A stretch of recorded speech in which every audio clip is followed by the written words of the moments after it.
Hello, my friends. Good evening, good morning, good afternoon, wherever you are, what time it is for you. Just welcome once again to Kardec Radio. This is Spiritism, a closer look. I am Luiz Lima, your host. And by the way, every week on Wednesdays at 7 p.m. Eastern Time, we bring different subjects. If you want to request a subject, a topic for discussion or anything along those lines, just go to kardecradio.com, or you can also go to our Facebook page, Spiritism, a closer look, and just put your comments and suggestions and even questions. If you're watching us live, you can do the same. And tonight, our topic, we are going to take a closer look at gratitude. Gratitude is something a little bit complicated, a little bit challenging at times, but we need to talk about it. The Spiritist codification addresses that in several different points. So we're going to use our time today to take a look at gratitude. And that includes, by itself, the other way around, ingratitude, being grateful or not. Okay, thanks, Recanto Roberto, for being here with us and joining us for tonight's reflection. So let's go. Well, what is gratitude? Essentially, in a very simple statement, we could say that gratitude is a form of acknowledgement, appreciation. But just because of that definition, it entails in something else. It entails humility and selfishness. So these things, they kind of all go together. They are entangled in a way. One calls for the other. Let's see how the spirits put that information or put that idea in the codification. If you go to the Spirits book, okay, there are two questions about this part, gratefulness. There are questions 937 and 938, and Allan Kardec calls this little part, he calls disappointments by ingratitude, which I'm sure we all have felt one way or another, one time or another. So let's look at what so there's a question about ingratitude, and in answering the question, the spirits are going to tell us this. We're going to go slowly so we can understand exactly what's being said. So here it is. Those are spirits telling us, right, through Allan Kardec. We have already taught you, because it's already referenced in one of the previous questions, to feel pity for ungrateful and disloyal friends. Feel pity, right? It doesn't say rage, hatred, pity. It's completely different. They will be unhappier than you are. So it kind of, in between lines, he's telling us when somebody comes with an attitude of ingratitude, we tend to be unhappy in a way. And what he's saying, what the spirits are saying is, they will be unhappier than you are. And they continue. This is part of the same paragraph. Ingratitude is the child of selfishness. And selfish individuals will sooner or later encounter hearts as hard as their own. Because we've all, whatever stage that we are, each one of us, and it's different for everyone, of course, whatever stage we are, we're worse than what we are today. Gratefulness was something unachievable several lifetimes ago. Now, not necessarily it is. We get better. So sooner or later, we are going to have to go through this. We are going to encounter souls and people that we're going to have to deal with. Okay, that's what the Spirit says. Let's put a reflection around what they said. So first thing, gratitude ties into happiness. So gratitude is this, I would say, a magnet for happiness. If you're grateful, you're a magnet for happiness. If you're not, you're a magnet for unhappiness. So we could say that gratitude is kind of an early stage of happiness. Early stage of happiness is a primitive form of happiness, right? And I would go further. I would say that gratitude is a flawless way of being happy. Flawless way of being happy. You can't go wrong by being grateful. So it's a flawless way of being happy. It's a sign of hope. It shows hope to when we are grateful for whatever it is. We usually our gratefulness is very fragmented. So we are grateful for 1 minute, then we are not for 2 months, we are again for 3 minutes, and we are not for 3 days. It's very fragmented. But on those moments that we are grateful for something, we become grand. We feel that oh my God. And that's a sign of hope, because at that moment, it's telling us what the future can bring if we repeat that all the time. What is repeat that?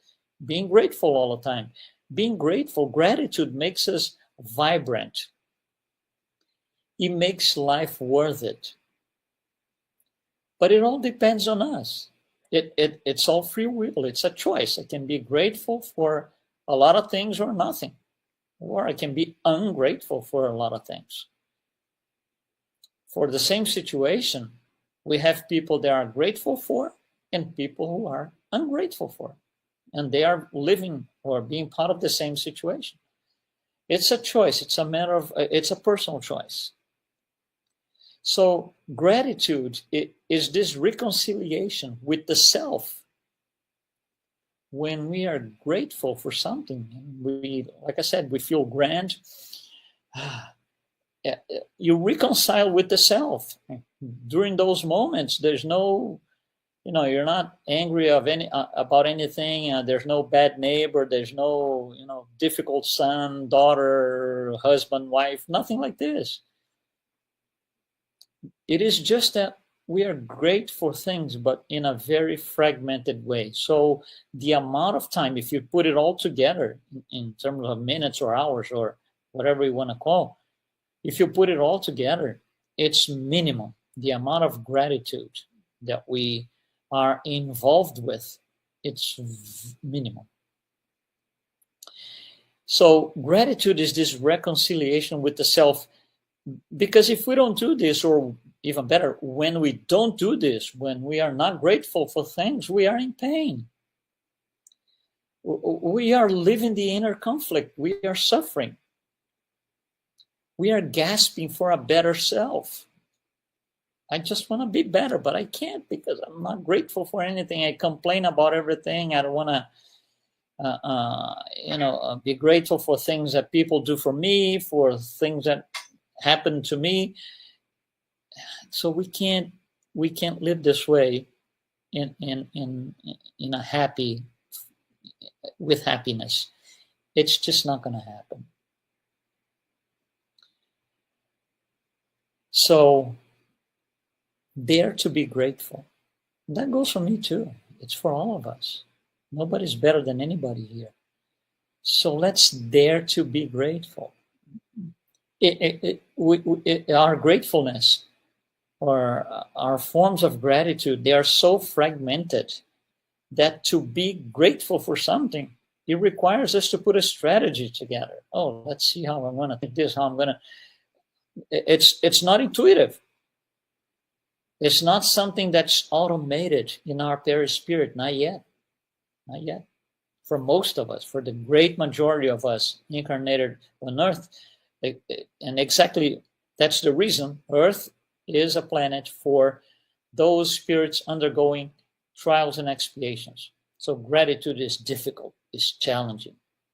So yeah, let's dare to be grateful. Let's dare to be grand. Feel this, this great feeling of doing something good. Gratitude requires no special place, no special time, no special circumstances. You can be sitting there, you can be sitting here, and we can be grateful for things.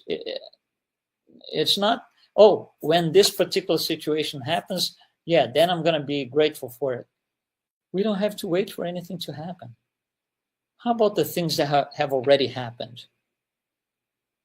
And we were never grateful for those.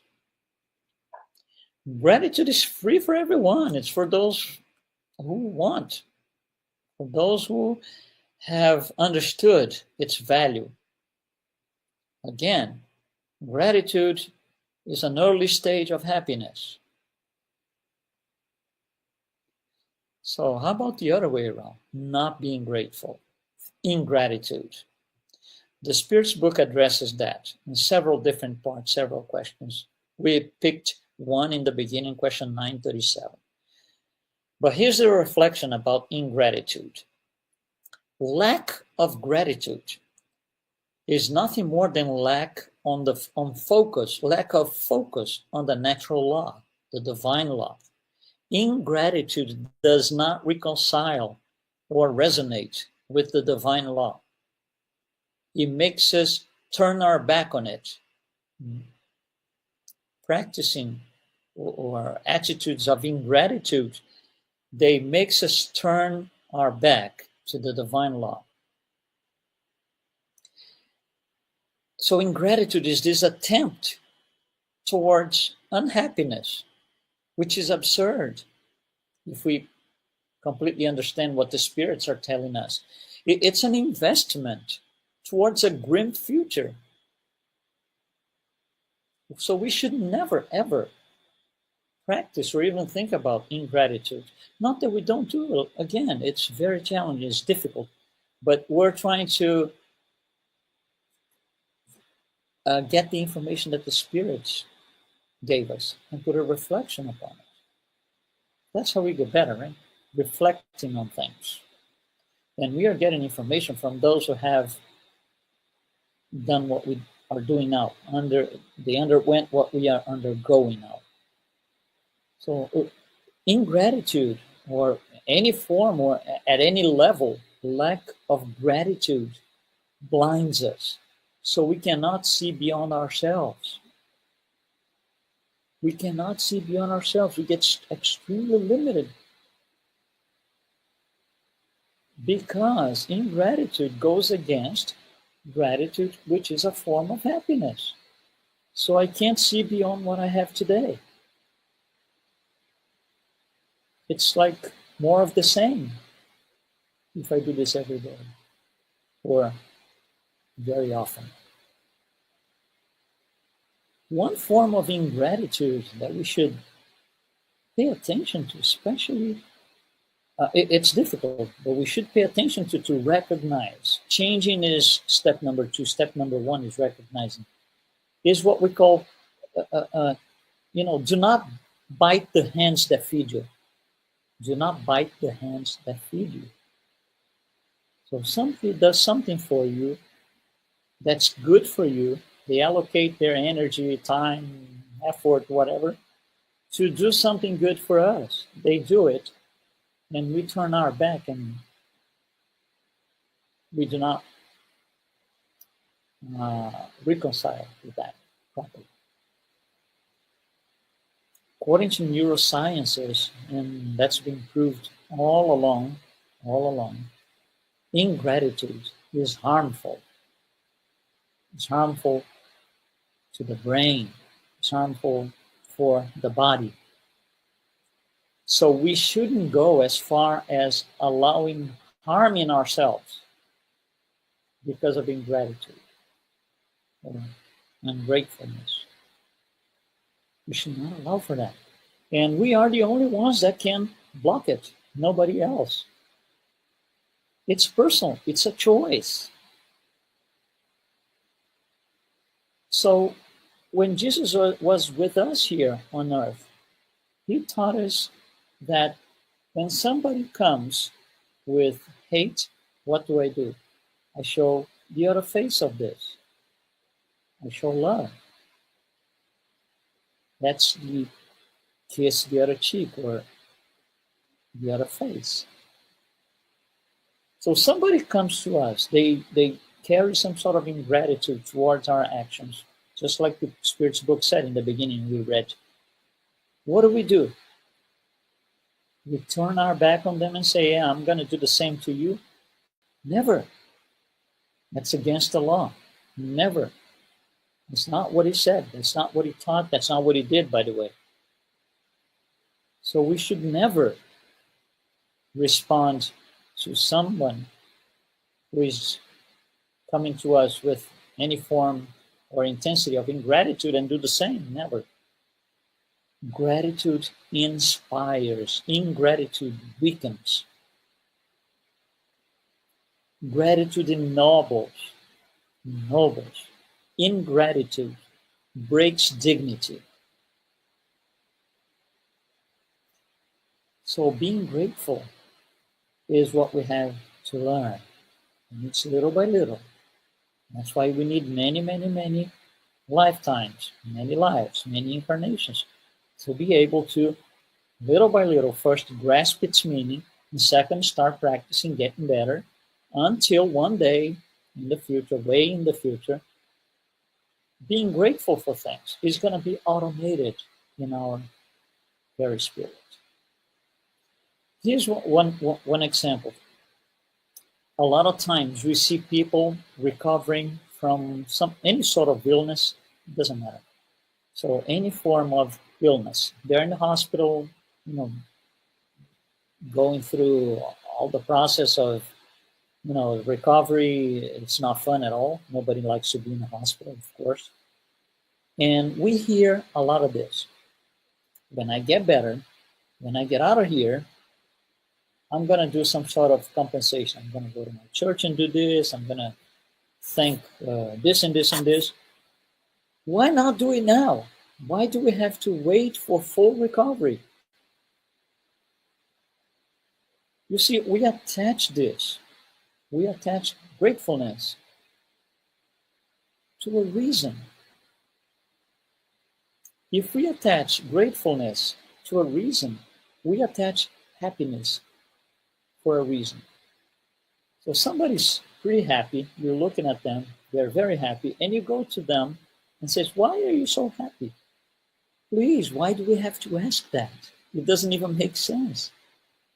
And the person doesn't have to have a reason to justify to me why I'm asking them why they're happy. Think about it, it makes no sense. Gratefulness being an early stage of happiness, it's the same thing. So gratitude can transform the worst into the best. Because if we're not grateful for anything or for a particular situation, it only means that we don't see any good in that situation. So we can't see anything better than what I see. We can't see anything positive. And I'm always going to be looking at this as a negative thing, as the worst thing ever. Gratitude can transform the worst into the best.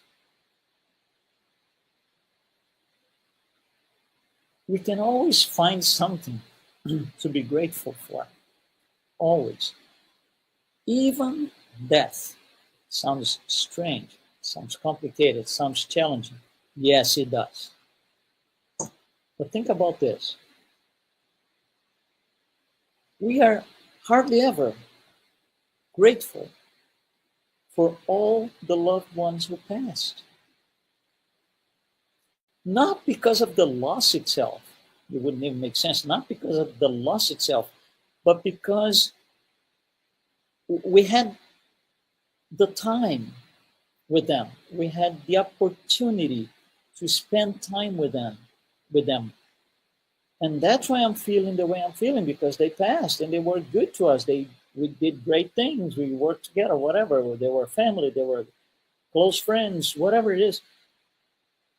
You see, so it's because it is needed for us to go through these things to achieve perfection.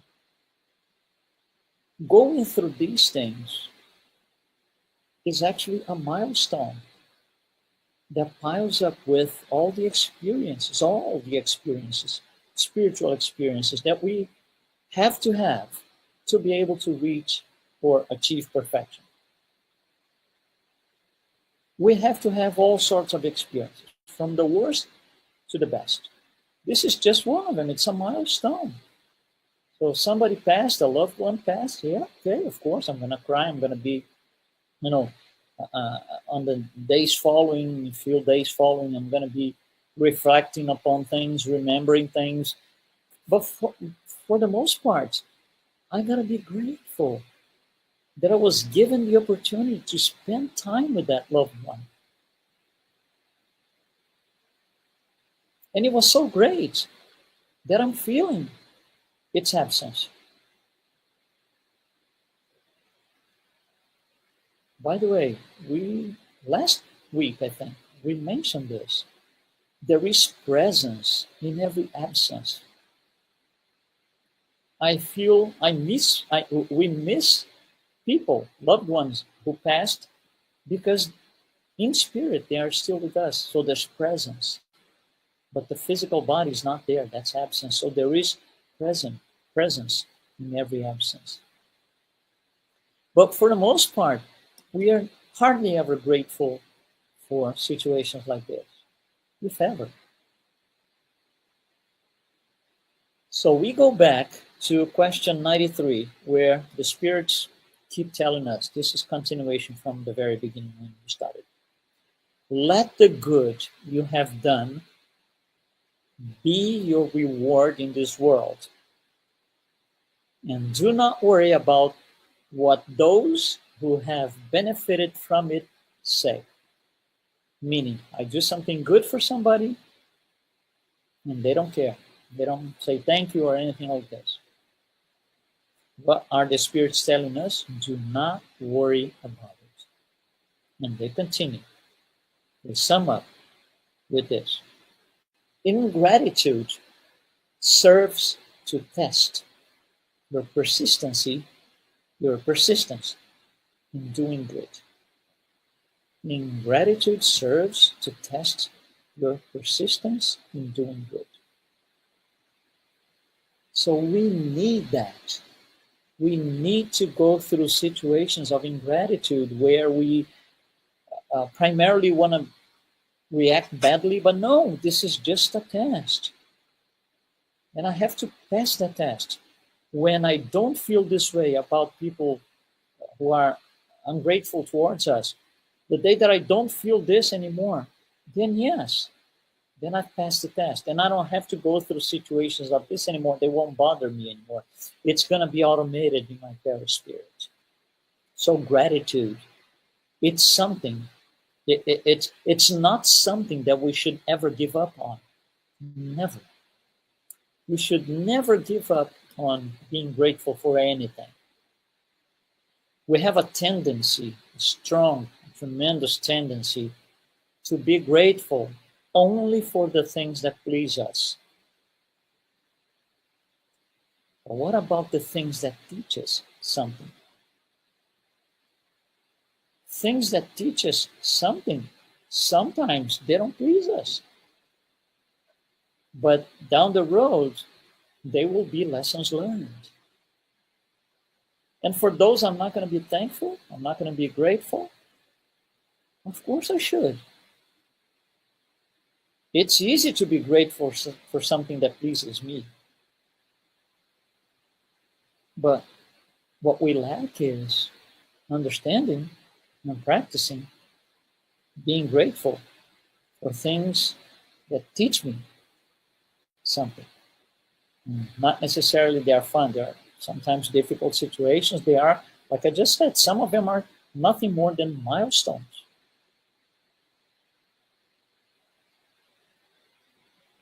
How about being grateful for our wrongdoings of the past?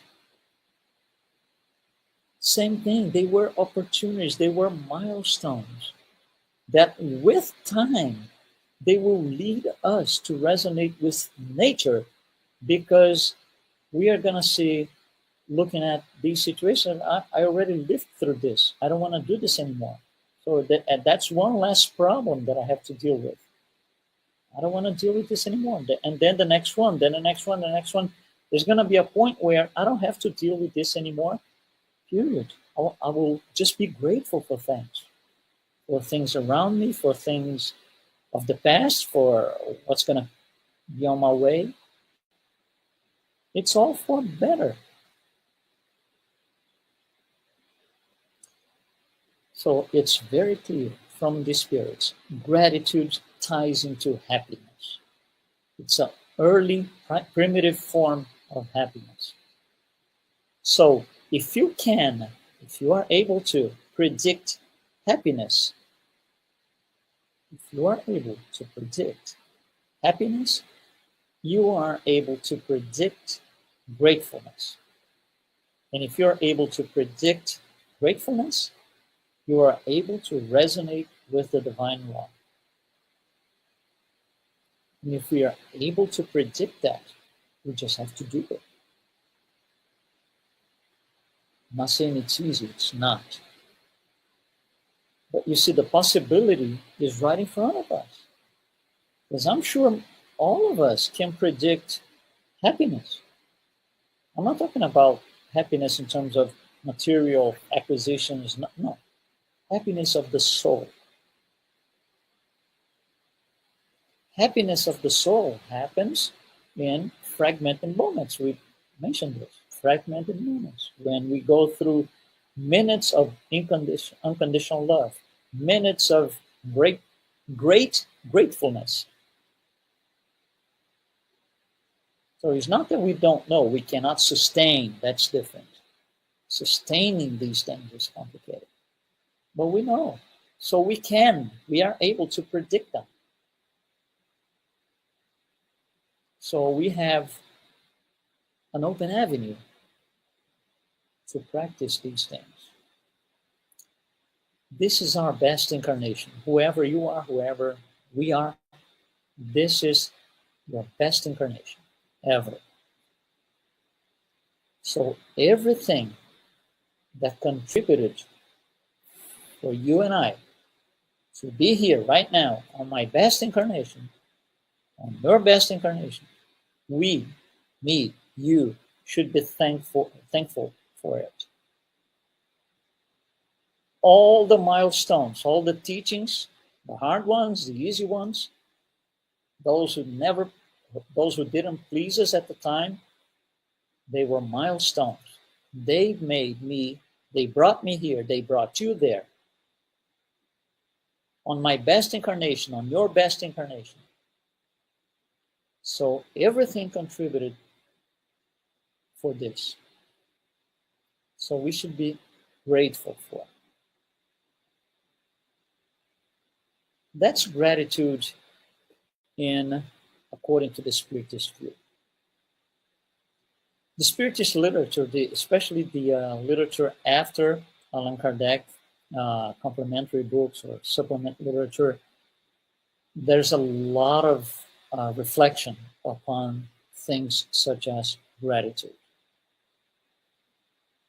But for now, you and me, right now at this second, just have this in mind. Gratitude is an early stage of happiness.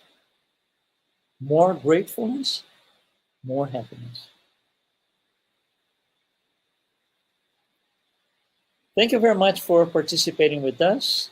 And we will be here next Wednesday at 7 p.m. Eastern with another edition of Spiritism, a closer look right here